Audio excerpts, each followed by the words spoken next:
Violet Matthews was having a perfectly normal Tuesday morning until she accidentally became a human rocket launcher. It started innocently enough.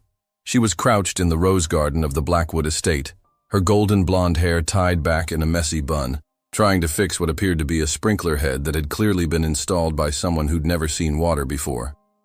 Her vintage Nirvana t-shirt was already damp with morning dew, and her ripped jeans had acquired a few more artistic holes from the thorns. "Come on, you piece of rusty garbage," she muttered, giving the stubborn mechanism one final twist. That's when the entire irrigation system decided to stage a revolution. The explosion of water was so violent it launched Violet backwards like she'd been shot from a cannon. She flew through the air, arms windmilling wildly, before crash-landing in the prize-winning rose bushes with a splash that would have made Olympic divers weep. "What the actual fudge?" she sputtered, emerging from the flowers like some kind of deranged water nymph, her blonde hair now plastered to her head and her clothes dripping. Around her, the garden was transforming into something resembling Niagara Falls having a nervous breakdown. The pressurized water shot 20 feet into the air, creating an impromptu geyser that was already flooding the perfectly manicured lawn. Violet scrambled to her feet, slipping and sliding on the increasingly muddy ground as she lunged for the main shutoff valve. "Not today, you mechanical nightmare!" she yelled at the sprinkler system, wrestling with a valve that seemed to have been welded shut by the gods of inconvenience. That's when she heard the war cry. "Banzai!" A small blonde tornado came racing across the lawn at full speed. 7-year-old Lucy Blackwood took a running leap and belly flopped into the growing lake with the enthusiasm of a dolphin returning to the ocean. "Lucy! Oh my goodness!" Violet abandoned the valve and rushed toward the child, her sneakers making obscene squelching sounds with each step. "Are you okay? Did you hit anything?" Lucy popped up like a cork, grinning from ear to ear. "This is the best day ever! It's like having our own personal tsunami! You're going to get hypothermia, and your dad is going to murder me and feed me to his..." "Feed you to his what?" The voice cut through the chaos like a sword through butter. Violet's soul briefly left her body as she turned to see Adrian Blackwood standing in the doorway, looking like he'd stepped out of a Fortune 500 photo shoot. His dark hair was perfectly styled, his charcoal suit was immaculate, and his steel-gray eyes were scanning the scene with the intensity of a detective at a crime scene. He was also drop-dead gorgeous, which was really inconvenient timing for Violet's brain to notice. "Daddy?" Lucy waved enthusiastically from her position floating in the impromptu lake. "Violet made the most amazing water park. It's way better than Six Flags." Adrian stepped onto the stone patio, his Italian leather shoes stopping precisely at the edge of the flood zone. His expression was unreadable, but a muscle in his jaw was twitching like it was receiving Morse code. "Lucy, go inside. Mrs. Patterson will get you dry clothes. But I want to help Violet catch the flying water. Inside. Now." The authority in his voice could have moved mountains. Lucy's face fell, but she obediently splashed her way toward the house, pausing only to stage whisper to Violet, "Don't let him fire you. You're the only grown-up who knows that roses have feelings too." Violet watched the little girl disappear into the house, then slowly turned to face her judge, jury, and probable executioner. Adrian hadn't moved, but somehow he seemed to fill the entire doorway. The silence stretched between them like a taut wire. Water continued to spray behind her with the enthusiasm of a broken fire hydrant.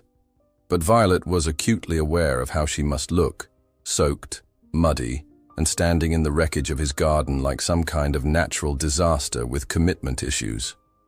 "Well," Adrian said finally. "Well, what?" "Your explanation. I'm assuming you have one that doesn't involve controlled demolition." Violet pushed her wet hair back from her face, leaving a streak of mud on her cheek. "Your irrigation system has been a ticking time bomb for months. I've been trying to tell your property manager, but Harold apparently thinks urgent means sometime before the next ice age." "So this is Harold's fault?" "This is physics' fault. The pressure regulator is dead. The main line has stress fractures, and whoever installed this system clearly learned plumbing from a YouTube video. I was actually trying to prevent this exact scenario when..."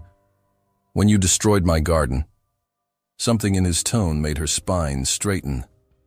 I saved your garden. If this had happened during tomorrow night's dinner party, you'd have had 50 of Manhattan's elite standing in a swamp, live tweeting their trauma. For the first time, Adrian's expression shifted slightly. Tomorrow's event was moved to next weekend. Lucky break. For both of us, apparently. Violet felt heat rise in her cheeks despite the cold water dripping from her hair. Look, mister. Blackwood, I know this looks like I'm auditioning for a disaster movie, but I'm actually really good at my job. I've restored gardens for 3 New York City parks, I have a master's in horticulture from Cornell, and I can have this place looking like paradise in 10 days. But if you want to fire me because of a plumbing apocalypse, that's your prerogative. Adrian studied her for a long moment. His head tilted slightly. You're not what I expected. What did you expect? Someone who would grovel. I don't grovel. I solve problems, usually without creating water features. A sound like thunder made them both look up. A massive branch from the century-old oak tree, weakened by the water pressure, was cracking ominously above the exact spot where Lucy had been playing moments before. Move! Violet shouted, but Adrian was already in motion, his reflexes surprisingly quick for a man in a business suit. They collided at the edge of the patio just as the branch crashed down with a sound like a building collapsing. They landed in a tangle of limbs on the wet stone, Adrian's arms instinctively wrapping around Violet to cushion her fall. For a moment, they lay there breathing hard, staring at each other from a distance of about 6 inches. Violet became hyper-aware of everything, the warmth of his body against hers, the clean scent of his cologne mixed with rain, the way his usually perfect hair was now slightly messed up, the fact that his eyes weren't actually cold gray, but more like storm clouds with flecks of silver lightning. Your daughter, she whispered. She was right there 30 seconds ago. Something cracked in Adrian's carefully controlled expression. His arms tightened around her almost imperceptibly. I know. Neither of them moved for several heartbeats. The world had narrowed to just this moment, this closeness, this man who was looking at her like she was the most fascinating puzzle he'd ever encountered. Then reality crashed back like a bucket of cold water, and they scrambled apart like teenagers caught by parents. I should check the damage, Violet said, getting to her feet and immediately missing the warmth of his arms. I should check on Lucy, Adrian replied, but he didn't move toward the house. Instead, he stood there looking at her with an expression she couldn't quite read. Mr. Blackwood? Yes? I'm not fired? Adrian looked at the fallen branch, then at his waterlogged garden, then at Violet with her golden hair full of leaves and her green eyes bright with determination and defiance. 10 days, he said finally. You have 10 days to make this perfect. I'll need a budget for whatever you need. But Violet? It was the first time he'd used her name, and something in the way he said it made her stomach flutter like a butterfly garden. Yes? Next time you want to prevent a disaster, maybe lead with the technical explanation instead of the impromptu water show. Was that almost a smile?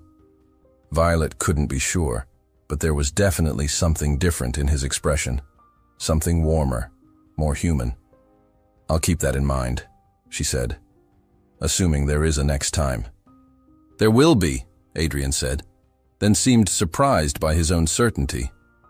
I mean, you'll be working here for 10 days. There are bound to be more situations. I promise the next disaster will be much more dignified. Maybe just a small earthquake. I'm holding you to that. As Adrian walked toward the house, Violet could have sworn she heard him mutter, 10 days. This should be interesting. She stood in the wreckage of the garden, soaked to the bone and covered in mud, but grinning like an idiot. Maybe this disaster was exactly what she needed to break through Adrian Blackwood's carefully constructed walls. What she didn't know was that Adrian was thinking the exact same thing about her, and that somewhere in the house, Lucy was already planning how to help her new favorite grown-up win over her daddy's heart. Because if there was one thing Lucy Blackwood knew better than anyone, it was that her daddy needed someone who could make him smile again. And the lady who turned their boring garden into a water park? She was definitely smile-worthy. Day 3 of the Great Garden reconstruction looked like a botanical battlefield. Violet Matthews stood in the middle of what used to be pristine landscaping, surveying the organized chaos with the satisfaction of a general planning a victory. Her blonde hair was pulled back in a practical ponytail, and she'd traded yesterday's band t-shirt for cargo pants and a tank top that showed off her surprisingly toned arms. "Operation Paradise Recovery is officially underway," she announced to her audience of one. Lucy Blackwood sat cross-legged on the patio steps, chin in her hands, watching Violet work with the fascination of someone discovering a new species. "Why are you talking to the plants?" "Because they're better listeners than most people," Violet replied, gently coaxing a traumatized rosebush back to life. "This little guy here is having trust issues after the great flood of Tuesday. I'm giving him a pep talk." "What are you saying to him?" "I'm telling him that not all humans are destructive water monsters, and that some of us actually know what we're doing." Lucy giggled. "Do you think Daddy knows what he's doing?" Violet paused mid-dig, a smile tugging at her lips. "Your daddy seems like the kind of man who has everything figured out." "That's what everyone thinks. But I don't think he's figured out how to be happy yet."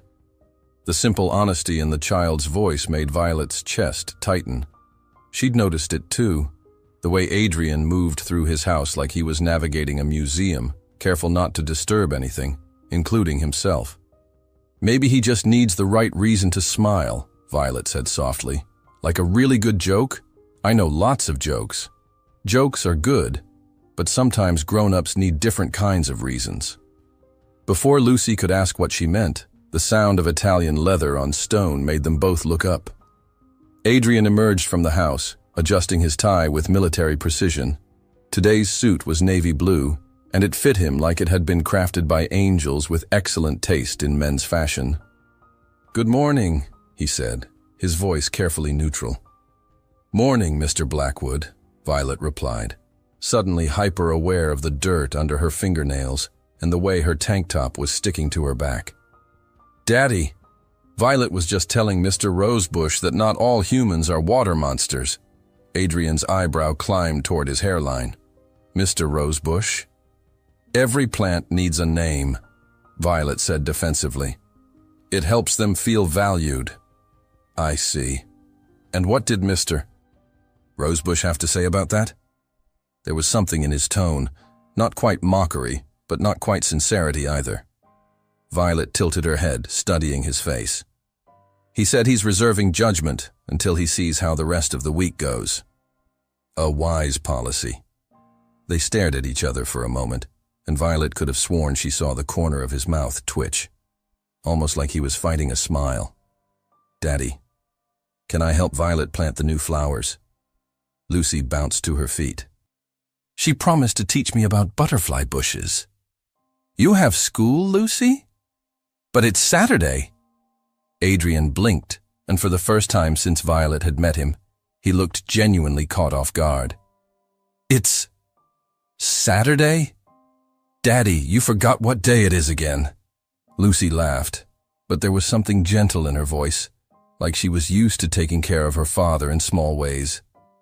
"You work too much." "I don't work too much.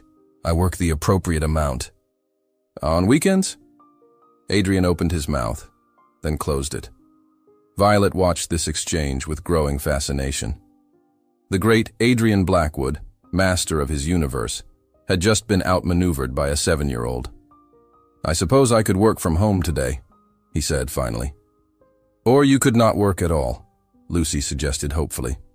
"Don't push it, kiddo." The casual endearment made Violet's heart do a little flip. There was so much love in those two words, hidden under layers of careful control. This man adored his daughter. He just didn't know how to show it without making it look like a business transaction. "Actually," Violet found herself saying, "I could use an extra pair of hands today, if you're not busy." Both Blackwoods stared at her like she'd suggested they all run away and join the circus. "You want my help?" Adrian asked slowly. "I want someone to hold the measuring tape while I plan the new layout." Lucy's great, but her attention span is about as long as a goldfish's. Hey, Lucy protested. Goldfish have very respectable attention spans. Prove it. Go count how many bees are visiting the lavender. Lucy immediately ran off, leaving the adults alone in a silence that suddenly felt charged. I don't garden, Adrian said. I'm not asking you to garden. I'm asking you to hold things and look intimidating so the delivery guys don't try to rip me off. I can do intimidating. I've noticed. Another almost smile flickered across his face. Fine. But I'm not wearing gardening clothes. Wouldn't dream of suggesting it. Your suit is probably worth more than my car. Probably. Definitely. This time he did smile. Just a small one, but real enough that Violet felt like she'd won a prize. 20 minutes later, Adrian found himself in the surreal position of crouching next to a flower bed, holding a measuring tape, while Violet sketched plant placements in a notebook that looked like it had survived several natural disasters. 12 feet from the fountain to the rose trellis, she called out, pencil stuck behind her ear. Got it. This is remarkably more complicated than I expected, Adrian admitted, watching her work. She moved with the confidence of someone who knew exactly what she was doing, her hands gentle but efficient as she tested soil and checked drainage. Most people think gardening is just about making things pretty, Violet said, not looking up from her notebook. But it's really about creating ecosystems. Everything has to work together. Soil chemistry, water flow, sun exposure, plant compatibility. One mistake can throw off the whole system. Sounds like business. Exactly like business. Except if you screw up in business, you lose money. If you screw up in gardening, you kill living things. Adrian studied her profile as she worked, noting the way she bit her lip when she was concentrating. The small scar on her chin that looked like it had a story. The way her hands moved like she was conducting an orchestra. How did you become a gardener? He asked. Long story. I have time. Violet glanced up at him, surprised by the genuine interest in his voice. My grandmother had a garden, tiny backyard in Queens, but she made it look like paradise. When my parents got divorced and everything went crazy, I'd spend summers with her. She taught me that you can't control most things in life, but you can control how you treat the small piece of earth you're responsible for. Wise woman. The wisest. She always said that gardens are like love. They require patience, attention, and the faith that something beautiful can grow from ordinary dirt. The words hung in the air between them, and Violet suddenly realized how personal that had sounded. She cleared her throat, looking back down at her notebook. Anyway, that's why I do this. What about you? How does someone become a business mogul? Long story, Adrian said, echoing her earlier response. I have time, she shot back with a grin. Before Adrian could answer, Lucy came racing back across the lawn, practically vibrating with excitement. I counted 17 bees, and I found something. She held up a small, muddy object that looked like it had been buried for decades. What is it? Violet asked, setting down her notebook. I think it's a treasure. Lucy's eyes were bright with adventure. Maybe it's from pirates. Adrian took the object from his daughter, brushing away the dirt with careful fingers. As the mud cleared away, they could see it was a small, tarnished locket. Definitely treasure, he said solemnly, and Violet's heart did that flipping thing again at the gentleness in his voice. Can we open it? Lucy bounced on her toes. Adrian carefully pried the locket open, revealing a tiny photograph of a woman with kind eyes and a brilliant smile. On the opposite side, in delicate script, were the words, "Love grows here." She's pretty, Lucy said softly. Do you think she lived here? Probably, Adrian said, his voice oddly tight. A long time ago. Violet watched his face change, saw walls slam back into place so fast it made her dizzy. In the space of a heartbeat, he'd gone from the man who'd been lying on the ground, laughing with her yesterday, to the cold stranger who'd wanted to fire her. I should go, he said abruptly, standing and brushing dirt from his pants. I have calls to make. But Daddy, you said... I said I'd work from home. That's what I'm doing. He handed the locket back to Lucy and walked toward the house without another word, leaving Violet staring after him with a growing understanding of just how complicated Adrian Blackwood really was. He does that sometimes, Lucy said quietly, closing the locket carefully. When he remembers Mommy. Violet's heart clenched.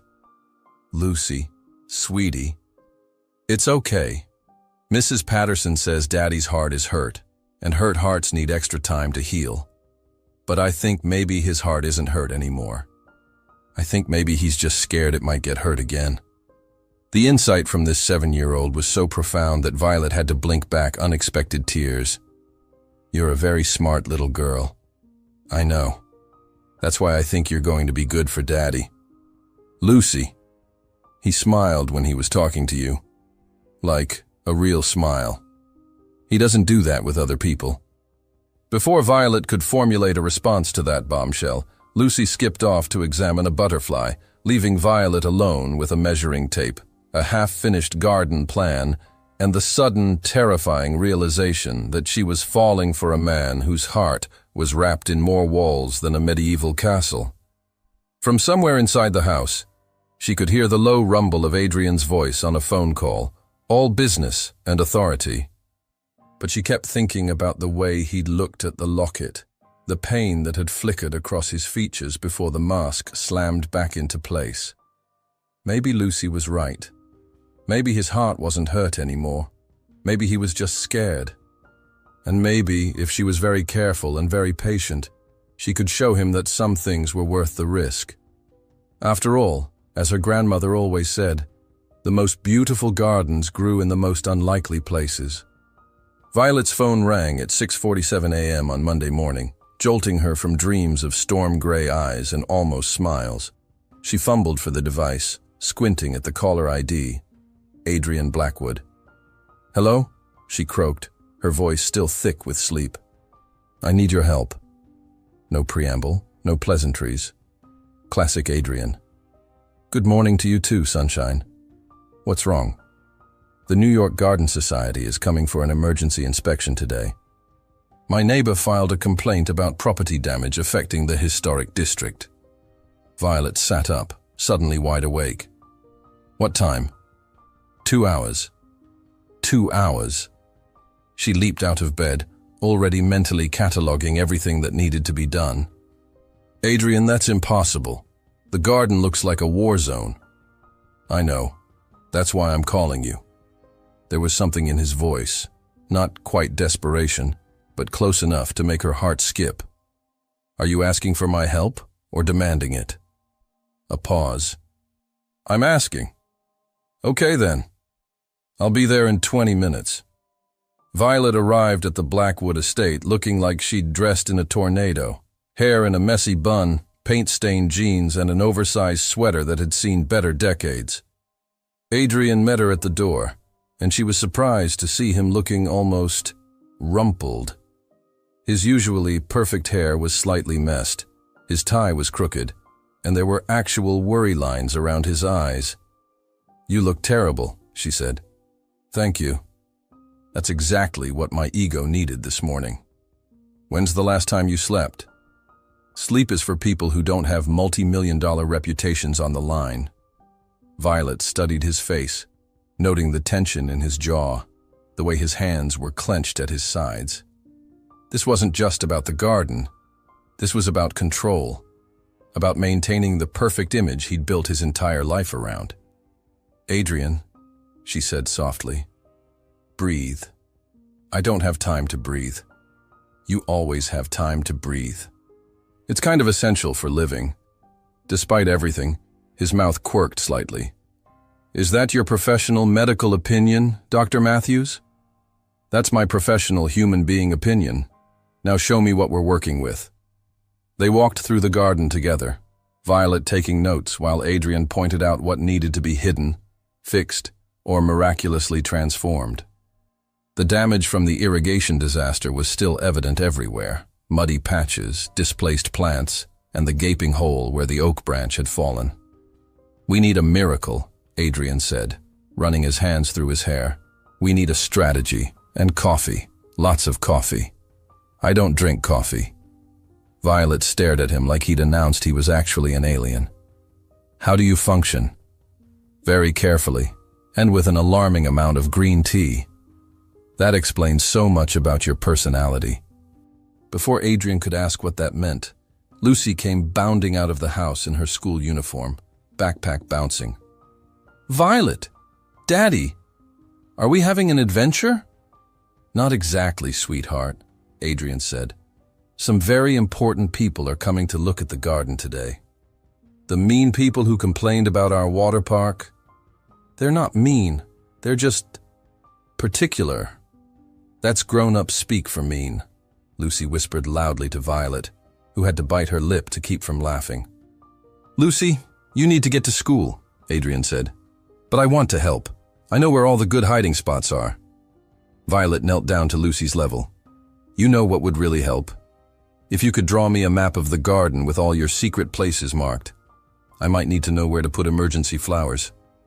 Lucy's eyes lit up. Like a treasure map? Exactly like a treasure map. I can do that, Mrs. Patterson can drive me to school after I finish. As Lucy raced back into the house, Adrian looked at Violet with something approaching admiration. How did you do that? Do what? Make her feel important instead of just dismissed. Because she is important. Kids see things adults miss. They worked in surprisingly comfortable silence for the next hour, Adrian holding tools and moving heavy planters, while Violet performed what could only be described as botanical magic. She had an artist's eye for composition and a scientist's understanding of what would work where. Hand me that bag of mulch, she said, not looking up from the rose bed she was reconstructing. Which bag? The one by your left foot. Adrian looked down, saw the bag, and hefted it over. You know, I'm usually the one giving orders. How's that working out for you? Extremely well, actually. Right up until you called me at dawn because you were panicking. I wasn't panicking. Violet straightened up, pushing a strand of hair out of her face and leaving a streak of dirt on her cheek. Adrian, you called me before 7 a.m. asking for help. In my world, that's either panicking or a medical emergency.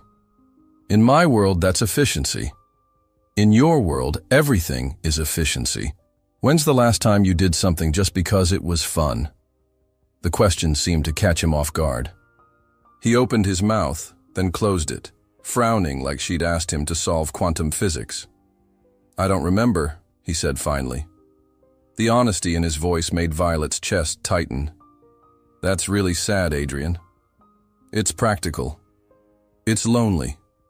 Their eyes met across the flower bed, and for a moment, the air between them felt charged with something Violet couldn't quite name. Adrian's expression was unreadable, but there was something vulnerable in the way he was looking at her, like he was seeing possibilities he'd never considered before. The spell was broken by the arrival of a truck loaded with emergency replacement plants.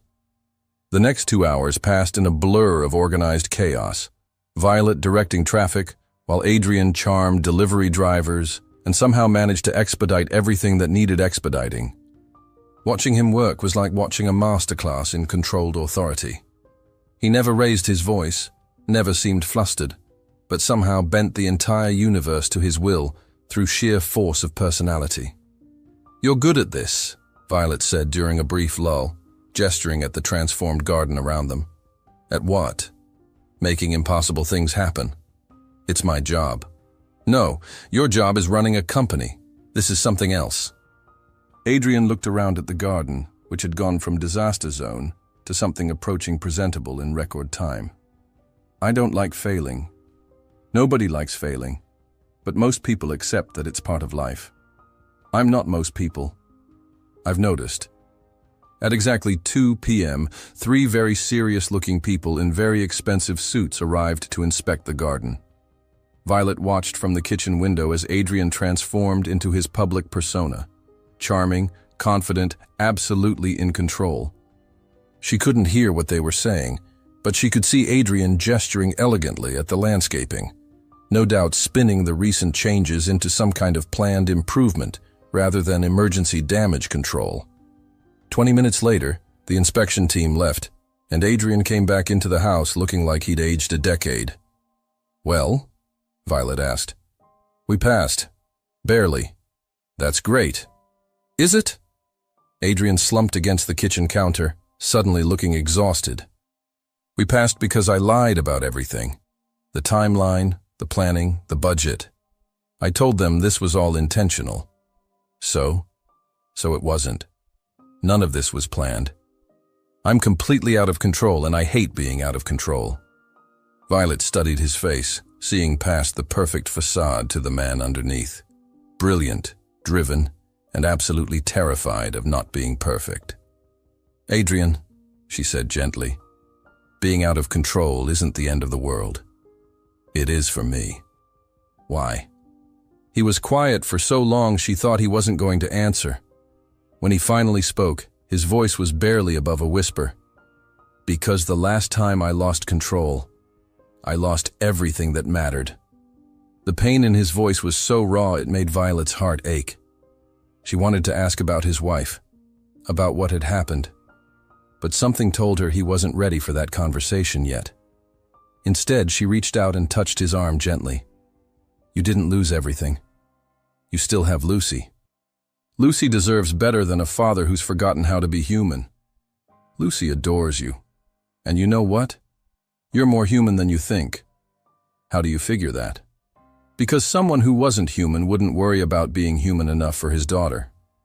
Adrian looked at her then, really looked at her, and Violet felt something shift between them. Something deeper than attraction, deeper than chemistry. Something that felt dangerously like understanding.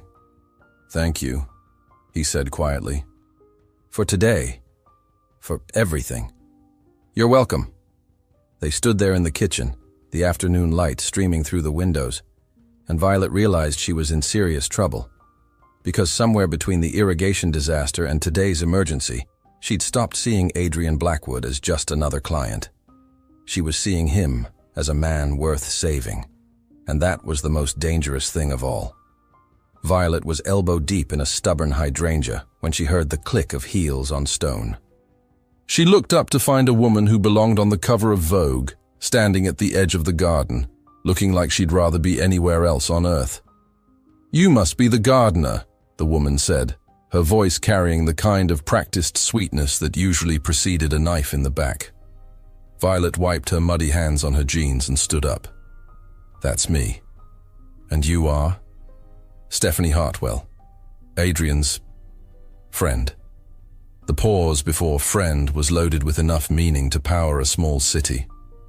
Violet felt something unpleasant twist in her stomach, something that felt suspiciously like jealousy. "Nice to meet you," Violet lied smoothly. "Adrian's inside if you're looking for him. Actually, I wanted to talk to you." Stephanie's smile was sharp enough to cut glass. "About tonight." "Tonight. The charity gala. Adrian didn't mention it?" Of course he hadn't. Why would he mention a fancy party to the hired help? Must have slipped his mind. I'm sure it did. "Anyway, I just wanted to let you know that the landscaping looks adequate. For the photos, I mean. We can't have the garden looking like a disaster zone when the society pages take pictures." Violet felt heat rise in her cheeks. "Adequate? Oh, don't take it personally, dear. I'm sure you've done your best with what you have to work with." Before Violet could formulate a response that wouldn't get her arrested, Lucy came bounding out of the house like a golden retriever who'd spotted a squirrel. "Violet, Daddy says we can plant the butterfly garden today." She stopped short when she saw Stephanie. "Oh, hi, Miss Hartwell." "Hello, Lucy." Stephanie's tone could have frozen lava. "Shouldn't you be in school?" "It's Saturday," Lucy said with the patience of someone explaining basic math to a particularly slow adult. "Is it? I lose track." Stephanie turned back to Violet. "Well, I should go find Adrian. We have so much to discuss about tonight." She click-clacked her way toward the house, leaving Violet staring after her with the distinct urge to throw something. Preferably something muddy. "She doesn't like me," Lucy said matter-of-factly. "Why do you say that?" Because I asked Daddy if he was going to marry her, and she made a face like she'd smelled something really bad. Violet tried not to smile. And what did your daddy say? He said marriage wasn't in his business plan. Lucy frowned. Do you think Daddy's heart is still broken? The question hit Violet like a physical blow. I don't know, sweetheart. Because if it's not broken anymore, maybe he just forgot how to use it properly. Like when you don't ride a bike for a long time and you get all wobbly. Sometimes Lucy's insight was absolutely terrifying. That's actually a really good analogy. Mrs. Patterson says I'm wise beyond my years. I think that means I'm smart, but also kind of sad. Hey, Violet knelt down to Lucy's level. You're not sad. You're just observant. And that's a gift. Do you think my gift could help Daddy remember how to use his heart? Before Violet could answer that loaded question, Adrian appeared in the doorway. He'd changed out of his usual business attire into dark jeans and a navy sweater that made his eyes look like storm clouds. He looked different. More relaxed, more human. Sorry about that, he said, walking toward them. Stephanie had some last-minute details about tonight. The gala, Violet said, trying to keep her voice neutral. You know about it? Stephanie mentioned it. Wanted to make sure the garden looked adequate for photos. Adrian's jaw tightened almost imperceptibly. She said that? Among other things. Violet, it's fine. She's right anyway. I'm just the gardener. No, you're not. The words came out sharper than Adrian seemed to intend. They stared at each other for a moment, something electric crackling between them. Daddy, Lucy piped up. Can Violet come to the party tonight? Lucy, that's not... Adrian started. She could wear a pretty dress and dance and eat fancy food. It would be like Cinderella. Sweetheart, Violet probably has plans. Actually, Violet heard herself saying, I don't have plans. Adrian looked surprised. You don't? My social calendar isn't exactly packed with high society events. Then you should come, Lucy said decisively. Daddy needs a friend there. I have friends at these events, Adrian protested. You have business people. That's different. Out of the mouths of babes. Violet watched Adrian process his daughter's words, saw something shift in his expression. Would you like to come? He asked quietly. As my guest, not the gardener. Violet's heart did that fluttering thing again.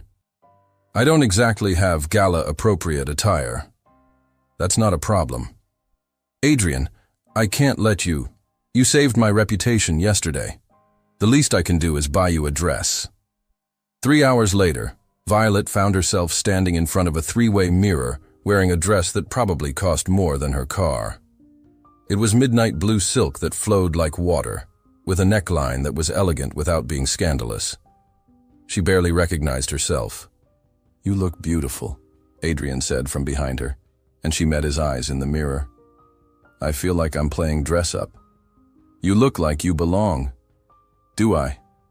Adrian stepped closer, close enough that she could smell his cologne, feel the warmth radiating from his body. More than most of the people who will be there tonight. The charity gala was exactly what Violet expected. A sea of designer gowns and tuxedos, champagne flutes, and carefully cultivated conversation.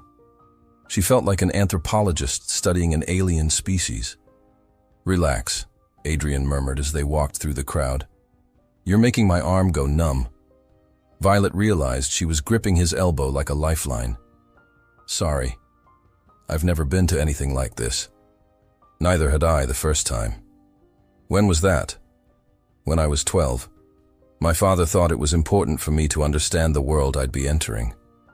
Something in his tone made her look at him more closely. That's young for this kind of thing. Everything was training for something else. Business dinners, charity events, board meetings. I learned early that every interaction was a transaction. That sounds lonely. It was efficient. Not the same thing. Before Adrian could respond, they were intercepted by a distinguished older man with silver hair and a politician's smile. Adrian, good to see you, my boy. And who is this lovely young woman? Charles, I'd like you to meet Violet Matthews. Violet. Charles Whitman, chairman of the Children's Hospital Foundation. Violet shook his hand, trying not to be intimidated by the weight of old money and influence that seemed to surround him. Matthews, Charles mused. Are you related to the Boston Matthews family? No, sir. I'm related to the Queens Matthews family. We're much less impressive. Charles laughed, a genuine sound that seemed to surprise him. Refreshing honesty. I like that. What do you do, my dear? I'm a landscape architect. Ah, the artist responsible for Adrian's beautiful garden. I heard about the restoration work. Quite impressive, turning disaster into beauty. Violet felt Adrian's hand settle on her lower back, warm and steadying. Violet has a gift for making impossible things possible. The pride in his voice made her heart skip. They were interrupted by Stephanie, who appeared at Adrian's side like a heat-seeking missile. There you are, darling. The photographer wants us for the society page spread. Actually, Adrian said smoothly, I'd prefer photos of the charity's work tonight, perhaps with Charles and the other board members. Stephanie's smile faltered slightly. Of course. Though I'm sure our readers would enjoy seeing the city's most eligible bachelor with his date. The word date dripped with barely concealed venom. Violet felt herself tense, but Adrian's hand pressed gently against her back. I'm sure they would. But tonight is about the children's hospital, not my personal life. As the evening progressed, Violet found herself genuinely enjoying the conversations. She talked urban gardening with a city councilwoman, discussed sustainable landscaping with an environmental lawyer, and somehow ended up in a passionate debate about native plant species with a group of socialites who turned out to be closet gardening enthusiasts. Adrian watched it all with something approaching wonder, she realized. Like he was seeing her, really seeing her, for the first time. You're full of surprises, he said during a quiet moment on the terrace. Good surprises or bad surprises? The best kind, the kind that make me question everything I thought I knew. The music from inside drifted out to where they stood, and Adrian held out his hand. Dance with me? Here? Why not? They moved together slowly, and Violet was surprised by how naturally they fit together, how right it felt to be in his arms. The garden lights twinkled around them like stars, and for a moment, the rest of the world faded away. Thank you, Adrian said softly. For what? For reminding me that there's more to life than business. Adrian, I know this is complicated. I know I'm complicated. But being with you tonight, I haven't felt this alive in years. Violet looked up at him, saw vulnerability and hope warring in his expression. What happens now? I don't know. I've never been here before. Here? Falling for someone who makes me want to be better than I am. The words hung between them like a promise, and Violet felt her heart stop, then start again at double speed. Before she could respond, before she could think, Adrian's hand cupped her face gently. Tell me to stop, he whispered. I can't, she whispered back. When he kissed her, it was soft and careful at first, then deeper, more urgent. Violet felt herself melting into him, her hands fisting in his jacket as 7 days of tension and attraction finally found their release. When they broke apart, both breathing hard, Adrian rested his forehead against hers. We should probably go back inside, he said, though he made no move to let her go. Probably. People will talk. Let them. Adrian smiled then, real and brilliant, and Violet realized she would have walked through fire to see that smile. I'm falling in love with you, he said simply. Good, she replied, because I'm already there. Violet woke up Monday morning with the kind of smile that could power small cities. The memory of Adrian's kiss, his whispered confession of love, the way he'd held her like she was something precious. It all felt like the most beautiful dream. Until her phone rang at 7 a.m., with a number she didn't recognize. "Miss Matthews, this is Janet Crawford from Gardens and Estate magazine. I understand you're the landscape architect responsible for the Blackwood estate restoration?" Violet sat up in bed, suddenly alert. "Yes, that's me." "Wonderful. We'd love to feature your work in our next issue. The before and after photos would be incredible, especially given the dramatic circumstances of the renovation." "I'm sorry, dramatic circumstances?" "The irrigation disaster, of course. Our sources tell us it was quite the spectacle. Water everywhere, thousands in damage, emergency repairs. It's exactly the kind of real-life drama our readers love." Violet's stomach dropped. "Who are your sources?" "Well, we can't reveal that, but we have it on good authority that the whole thing was quite the disaster. Can you comment on whether Mr. Blackwood was satisfied with your emergency response?" The interview continued for another 10 minutes, each question making Violet feel sicker. By the time she hung up, she realized someone had fed the magazine a story that made her look like an incompetent disaster magnate who'd destroyed Adrian's garden. Someone who wanted to damage both her reputation and her relationship with Adrian. Someone like Stephanie Hartwell. Violet was still processing this when her phone rang again. This time it was Adrian, and the warmth in his voice made her heart flutter despite her growing anxiety. "Good morning, beautiful. How did you sleep?" "Better than I have in years," she admitted. "Adrian, we need to talk. Something's happened. Actually, there's something I need to tell you first. I've been thinking about what we talked about last night, about taking risks, about being alive again. Adrian, I want to do this right, Violet. You, me, Lucy. I want us to be a real family. I know it's fast, I know it's crazy, but I've never been more sure of anything in my life." Violet's heart soared and plummeted simultaneously. "That sounds wonderful, but I have to go. Board meeting in 10 minutes. But tonight, dinner at the house, just us and Lucy. I want to make you both my famous, well, Mrs. Patterson's famous, lasagna. Adrian, please listen. I love you, Violet Matthews. I'll see you tonight." He hung up before she could tell him about the magazine call, leaving her staring at her phone with a growing sense of dread.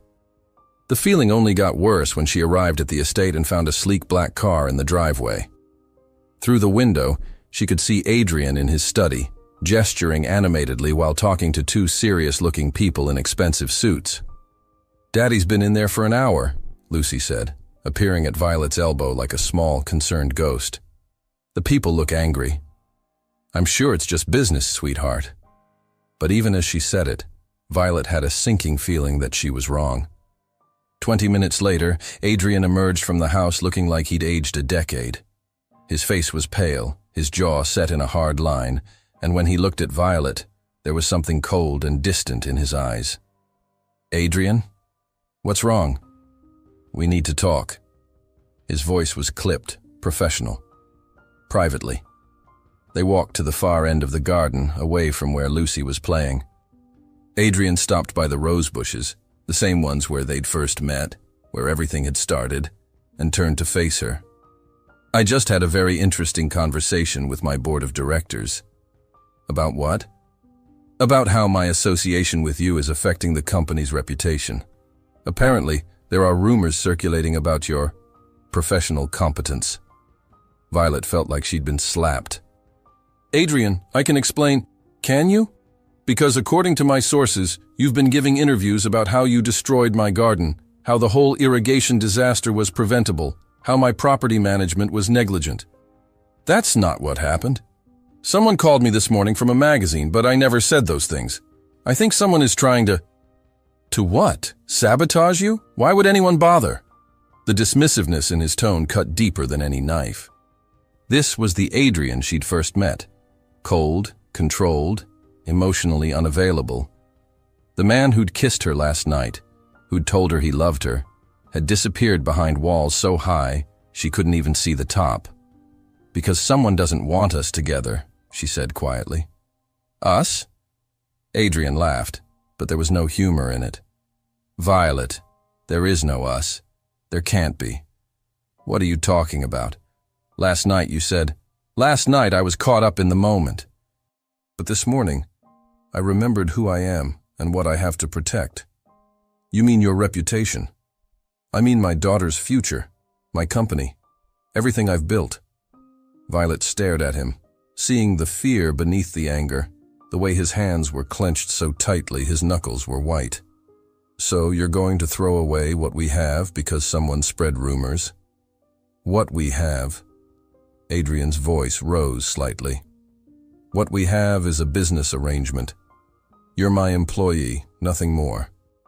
The words hit Violet like physical blows. You don't mean that. Don't I? Think about it logically, Violet. What did you think was going to happen? That we'd ride off into the sunset together? You're a gardener from Queens. You're what? Better than me. I'm realistic. We live in different worlds. We live in the same world, Adrian. You're just too scared to admit it. I'm not scared.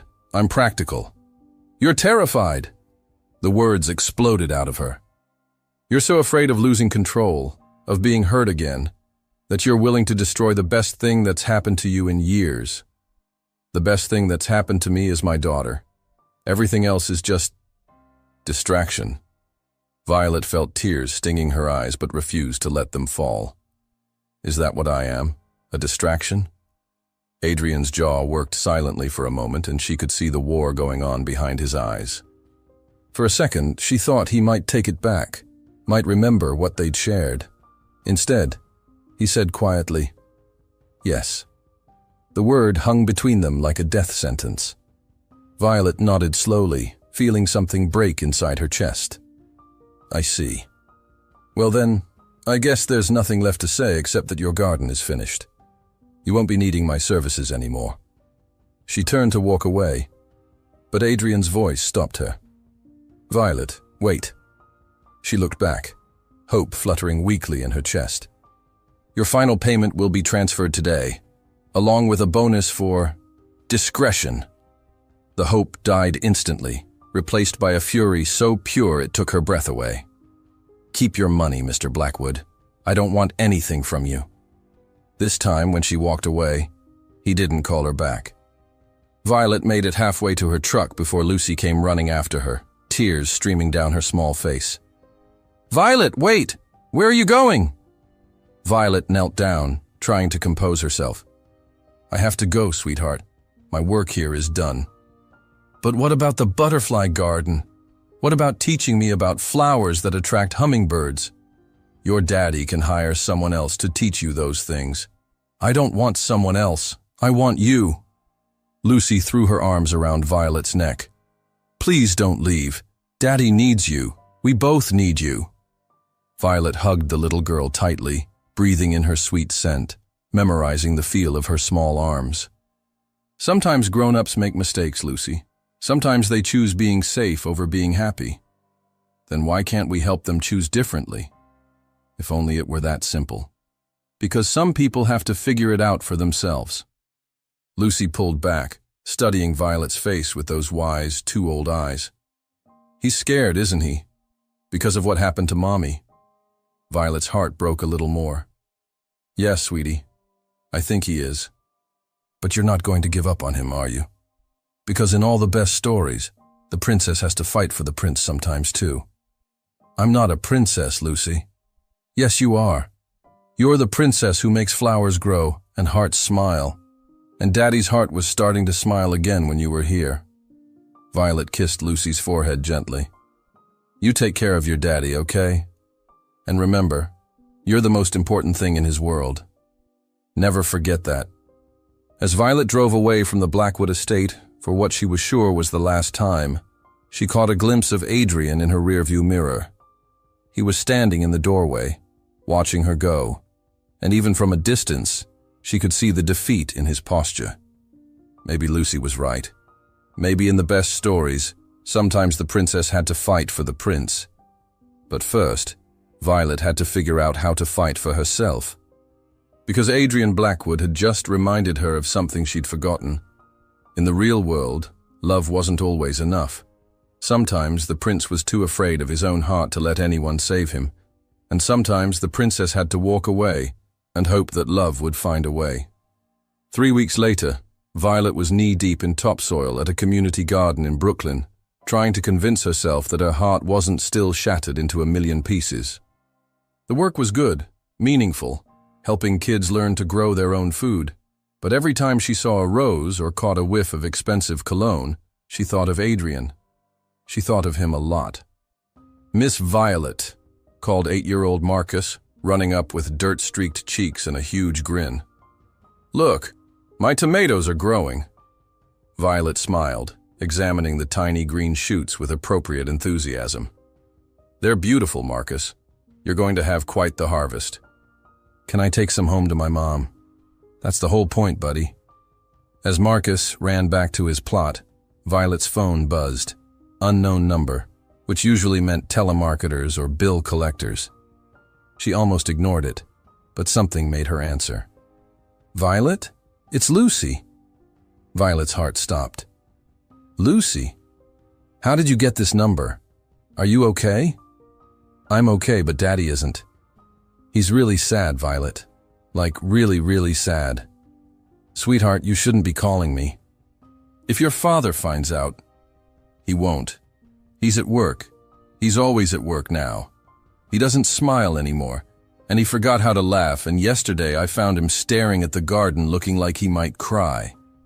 Violet closed her eyes, gripping the phone tighter. "Lucy, I can't. I figured out who told the magazine those mean things about you." That got Violet's attention. "What?" "It was Miss Hartwell. I heard her on the phone with her friend talking about how she had to eliminate the competition and how that little gardener girl was ruining everything." Violet felt a surge of vindication mixed with sadness.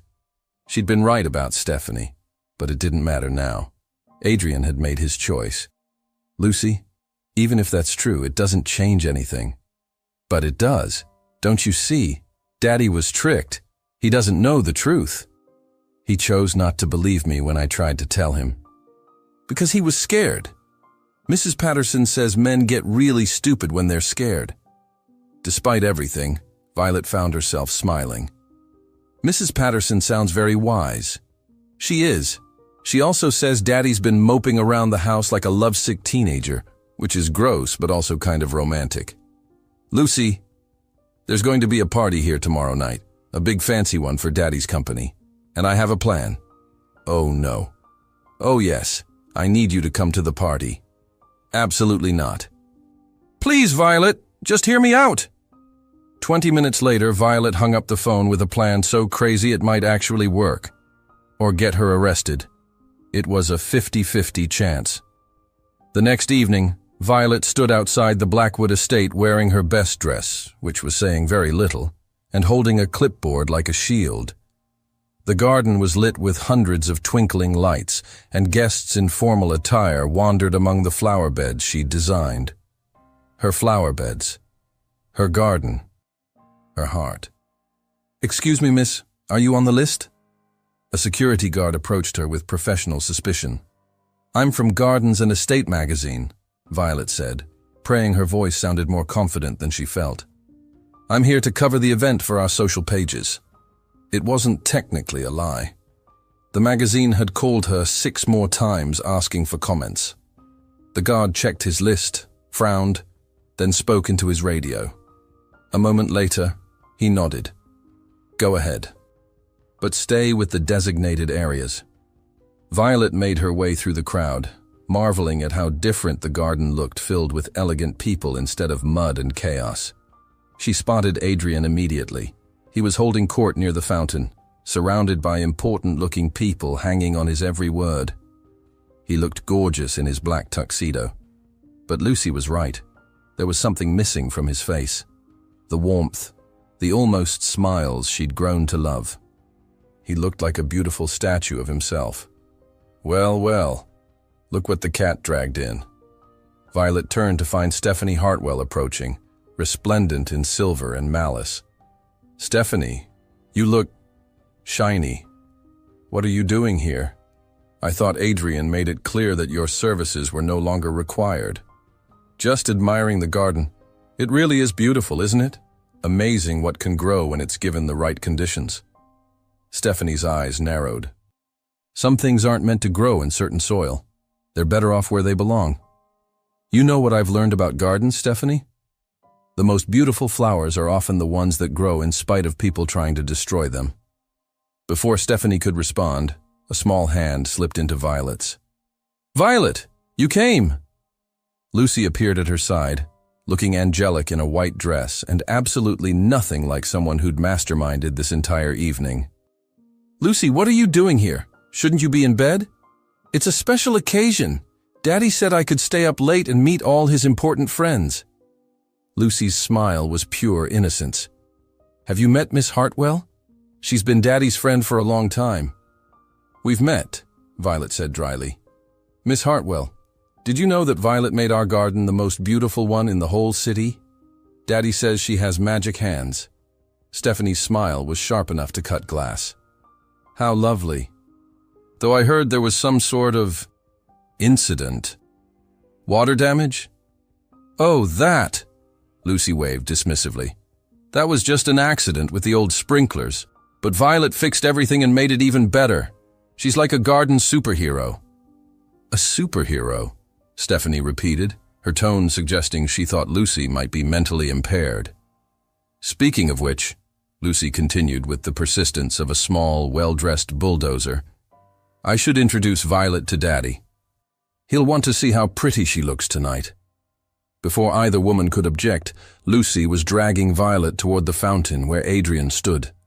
Violet wanted to run, wanted to disappear, wanted to be anywhere but walking toward the man who'd broken her heart so thoroughly. "Daddy!" Lucy called out, causing Adrian to turn. The moment his eyes found Violet's, the rest of the world seemed to fade away. He looked shocked, then something that might have been hope, then carefully blank.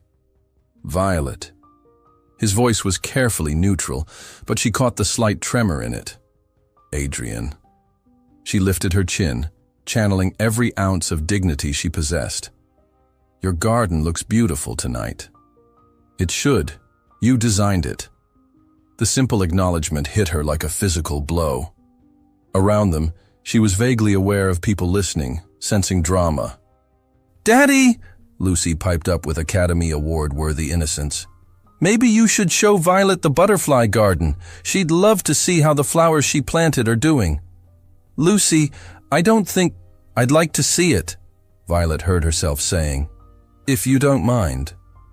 Adrian looked like he minded very much, but years of good breeding won out. "Of course." They walked through the garden in painful silence, Lucy skipping ahead like she didn't have a care in the world. The butterfly garden was even more beautiful than Violet had imagined, dozens of butterflies dancing among the flowers in the soft light. "It's perfect," Violet said softly. "You were right about the plant placement. The butterflies love it." "They're beautiful." "Violet, Daddy, look." Lucy's voice cut through the tension. She was standing by the rose bushes, the ones where everything had started. "Someone left something here." She held up a familiar tarnished locket, the one they'd found buried in the garden weeks ago. "I thought we put that in your jewelry box," Adrian said, frowning.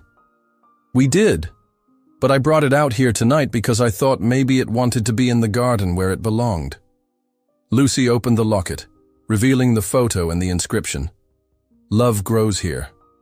"The lady in the picture was smart," Lucy continued, looking between the adults with eyes far too wise for her age. She knew that love is like gardens. It needs the right conditions to grow. Good soil, careful tending, and faith that something beautiful can happen even when everything seems impossible. Violet felt tears prick her eyes. "Lucy." She also knew that sometimes people make mistakes. Sometimes they get scared and forget that the most beautiful things in life are worth fighting for. Lucy looked directly at her father. "Right, Daddy?" Adrian was staring at the locket, his jaw working silently.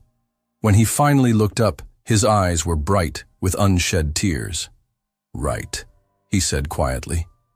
Sometimes people forget that the most beautiful things are also the most fragile. And sometimes they're so afraid of losing something precious that they throw it away first. He took a step toward Violet, then stopped. I know I don't deserve forgiveness. I know I hurt you. But these past 3 weeks have been the worst of my life, and not because of business or reputation or any of the things I thought mattered. Adrian, I love you, Violet. I love your messy hair and your muddy hands and the way you talk to plants like they're old friends. I love how you see magic in ordinary things and how you made my daughter smile. I love how you made me remember what it feels like to be alive. Violet's heart was hammering so hard she was sure everyone in Manhattan could hear it. What about everything you said? About us being from different worlds? I was an idiot. We don't live in different worlds. We live in the same world. And you make it more beautiful just by being in it. What about your reputation? Your board of directors? Adrian's smile was rueful. Funny thing about that. It turns out when you stop caring about what everyone else thinks and start caring about what matters, people respect you more, not less. My board was actually impressed that I was willing to take a stand for something personal. You took a stand? I fired Harold for incompetence, proved that Stephanie was the source of the false rumors about you, and told my board that if they had a problem with the woman I love, they could find a new CEO. Violet stared at him. You did all that? I did all that. Though I should mention that Stephanie's attempts at sabotage backfired spectacularly. The magazine ended up running a glowing piece about your restoration work instead of the hit piece she'd planned. Daddy was very impressive, Lucy added helpfully. He used his scary voice and everything. Adrian stepped closer. Close enough that Violet could see the vulnerability in his eyes, the fear that she might not forgive him. I know I broke your trust, he said softly. I know I have no right to ask for another chance. But if you're willing to try again, I promise I'll spend every day proving that you're the most important thing in my world. You and Lucy. Violet looked at this man who'd driven her crazy, broken her heart, and somehow still made her feel like she could conquer the world. Around them, the garden bloomed in magnificent defiance of every obstacle they'd faced. I have conditions, she said finally. Hope flickered in Adrian's eyes. Name them. First, no more walls. No more running away when things get complicated. Agreed. Second, Lucy gets to help plan the wedding, because I have a feeling she has opinions about that. Adrian's smile was brilliant. Wedding? You didn't think I was going to make this easy for you, did you? You're going to have to propose properly. Now? Right now. But I don't have a ring. Daddy, Lucy interrupted, pressing the antique locket into his hand. I think the nice lady who buried this was saving it for exactly this moment. Adrian looked at the locket, then at Violet, then slowly sank to one knee in the middle of the butterfly garden while dozens of elegant party guests began to notice and gather around. Violet Matthews, he said, his voice carrying clearly in the evening air. You turned my disaster into a miracle. You brought color to my gray world and taught my heart how to hope again. Will you marry me and let me spend the rest of my life growing beautiful things with you? Violet looked down at this impossible man kneeling in the dirt in his expensive tuxedo, offering her a tarnished locket and a future full of possibilities. Yes, she said, laughing through her tears, but you're buying me a proper ring later. Deal. When Adrian kissed her, the gathered crowd erupted in applause, but Violet barely heard it. She was too busy being kissed senseless by the man she loved in the garden they'd created together. You gross, Lucy announced loudly, causing everyone to laugh. But also, yay! Does this mean we're going to be a real family now? We already are a real family, Adrian said, wrapping one arm around his daughter and keeping the other firmly around Violet. We just made it official. As the three of them stood together in the garden where it all began, surrounded by flowers and butterflies and the warm glow of happiness, Violet realized that her grandmother had been right all along. Love really did grow in the most unlikely places. And sometimes, if you were very lucky and very brave, it grew into something more beautiful than you ever dreamed possible. 5 years later. Daddy! Violet! Come quick! The baby butterflies are hatching! 8-year-old Lucy's voice carried across the expanded garden where Violet knelt beside 3-year-old James, teaching him the difference between a weed and a wildflower. Their newest addition, baby Sarah, slept peacefully in her carrier under the shade of the oak tree that had nearly crushed them all those years ago. "Coming, sweetheart," Violet called, wiping dirt from her hands and lifting James onto her hip. Adrian emerged from the house carrying Sarah's carrier, still in his work clothes, but with dirt stains on his knees from his morning gardening session. The man who once wouldn't touch soil now had his own vegetable garden and could identify at least 40 different types of roses. "Another miracle in the butterfly garden?" he asked, kissing Violet softly. "The best kind," she replied, melting into his embrace like she had every day for the past 5 years. As they walked toward their daughter, their eldest, their heart, Violet marveled at how perfectly their lives had grown together. The Blackwood estate was now officially the Matthews Blackwood home, complete with a thriving organic garden, a greenhouse where Violet developed new plant varieties, and enough chaos to keep life interesting. "Look!" Lucy pointed excitedly at the chrysalis hanging from the milkweed. "It's splitting open." They all watched in wonder as a perfect monarch butterfly emerged, spread its wings, and took flight into the afternoon sun. "Make a wish," Lucy demanded, as was family tradition. Violet closed her eyes and wished for exactly what she had. A love that grew stronger every day, children who saw magic in ordinary moments, and a garden that would bloom for generations to come. When she opened her eyes, Adrian was watching her with the same expression he'd worn on their wedding day, like she was the most miraculous thing he'd ever seen. "What did you wish for?" he whispered. "That this moment lasts forever." "It will," he promised, pulling her closer. "Love grows here, remember? And in the garden where it all began, surrounded by butterflies and children, and the man who'd taught her that the most beautiful love stories started with the most unlikely disasters, Violet knew that some wishes really do come true. The end.